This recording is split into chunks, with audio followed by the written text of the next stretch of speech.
Okay, hello. This time we're going over textures. What are textures, essentially? Essentially, they are grids of single pixels. So they can dictate how the behavior and color of every single rendered pixel we have works on a material. So we can have different attributes for a single material, essentially. So for this node editor, this really means that every single pixel is being processed separately, and that it depends on the position of the texture, how it is being treated. In general, there are two types of textures, which you can add here as well. The image textures, which are quite common because you can just download them and use them. And in that way, they are quite easy to use because you just download them, apply them, and it works. It looks nice and good. But it is really hard to create those textures normally because really often you're using seamless textures and you need to make textures seamless, and that is pretty hard process to go through. So that is the downside of image textures, and you also need to map them properly, which is or can be quite hard. And you don't have that with procedural material setups, which are using the textures down here, not environment, because environment is essentially an image texture, but which is being used differently. But these down here are all procedural textures. So they are mathematical constructions that essentially generate such a texture. Also, these mathematical textures have the upside of not being restricted to any resolution. So you can zoom in as far as you want and you won't see the pixels of an image texture. So, but in general, how do we make textures? For that, I'm going to show you how I made the ice texture over here. This is an igloo scene I did really long ago. But we will use some ice for this one. So let's get back to the node editor, and we will set up a nice material for this. So we don't need our complex shader anymore, because I will simply use a glossy shader for this, and I will use white color, of course. You can always look in the preview over here. And then I'm going to add a texture, of course. I'm just going to show you the Voronoi texture, because this one is really great. You can use the noise texture, but the Voronoi is a type of noise or generated by noise, which is really interesting. Let's get a diffuse shader in here, so that I can show you how it actually looks like. Because now the colors our Voronoi texture. And you can see this looks quite interesting, and we are not going to use the intensity, but cells. Now this looks quite colorful, doesn't it? We will use ColorAmp, which essentially takes in values from 0 to 1 and maps them on a color space. So that way we get a grayscale. And then we can use this for the roughness of our glossy and plug that in here. Now, this doesn't look perfect yet, because I can move these a bit around to play around with the contrast of this. I guess this looks a bit nicer. Now we have a lot more rough surfaces. Yeah, if I move this over here, we get a lot of glossy surfaces.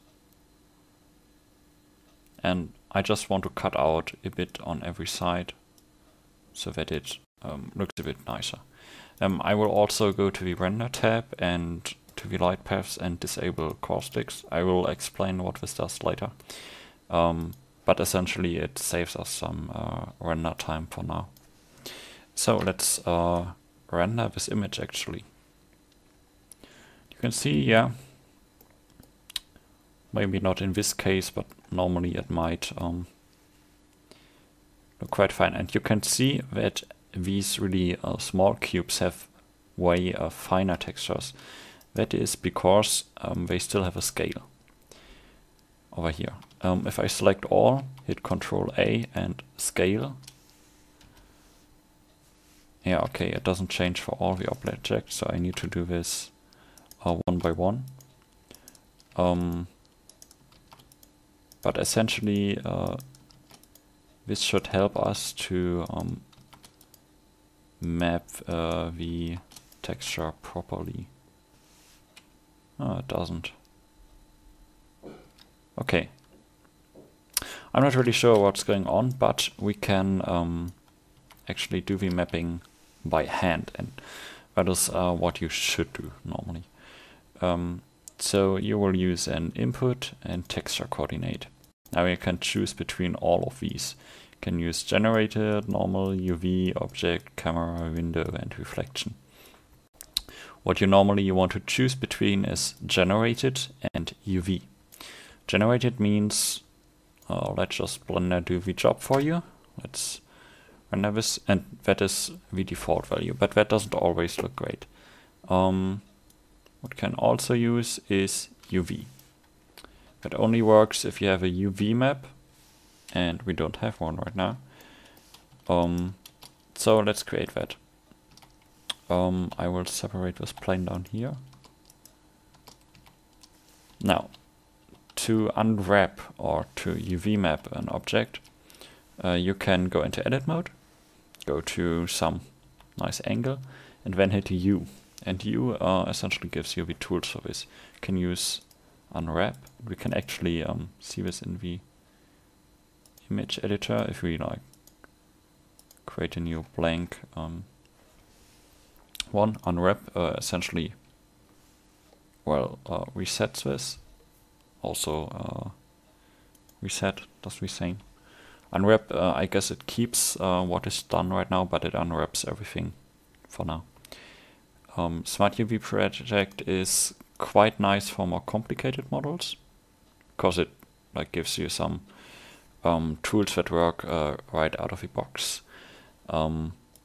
Lightmap Pack is a bit more difficult to understand. It essentially creates this cluster of squares for you. Follow active quads. We need to select one face for this. Essentially takes this quad and then follows all the lines to create, well, a different cluster of cubes. But what we want is, of course, sphere projection, because we have some projection types for some primitives. You can see, yeah, it does a pretty nice job on this. And for these one, I'm going to link these.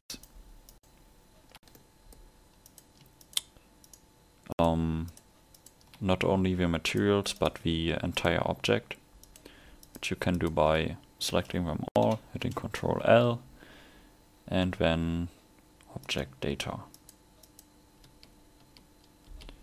So now I'm going to cube project this one, and then we should have a nice projection and everything. Yeah. Now it's way smaller on this one because it has the same size, so we can scale this a bit up. Then the texture should be finer. We can do the same thing for the plane. For this one we can just use project from view or project from view bounds. Bounds essentially sets it to the well, bounds of our image, and project from view only does this, where it just projects it. And then we should have a nice, ice type of material. Okay, so this was a procedural material, and we will now move on to an image-based material.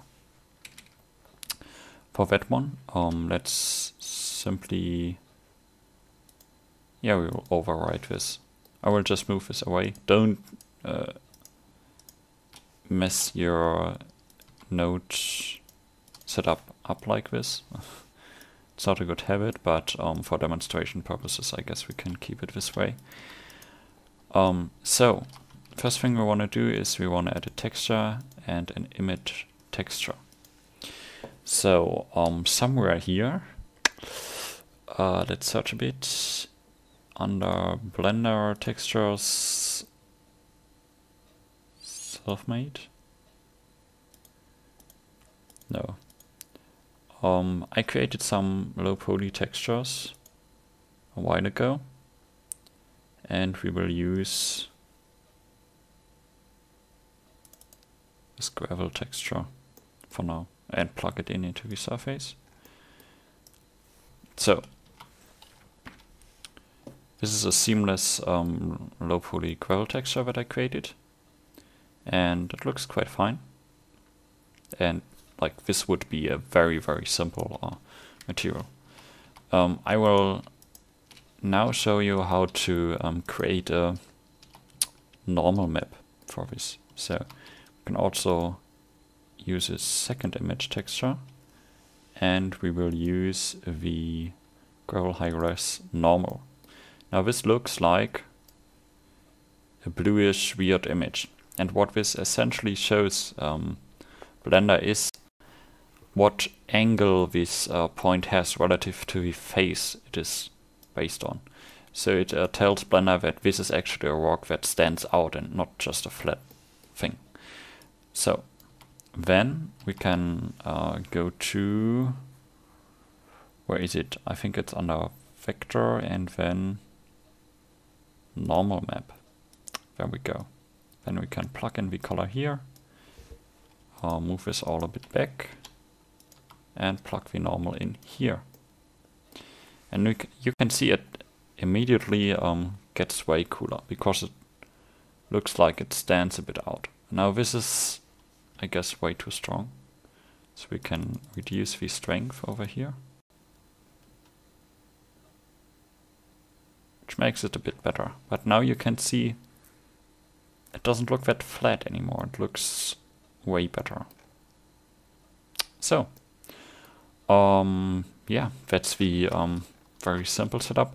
You can also use a mixed texture with a diffuse and a glossy to create some difference in the shininess of a material, and well, those kind of things. But I guess normal map and color map is the most common one. So, do I have anything else on the list? No. Okay, that was it. Thanks for watching. Next time we will go over, we will start with the light section of these tutorials. So we will talk a bit about ray tracing and lamps in Blender. So I hope you are excited for that.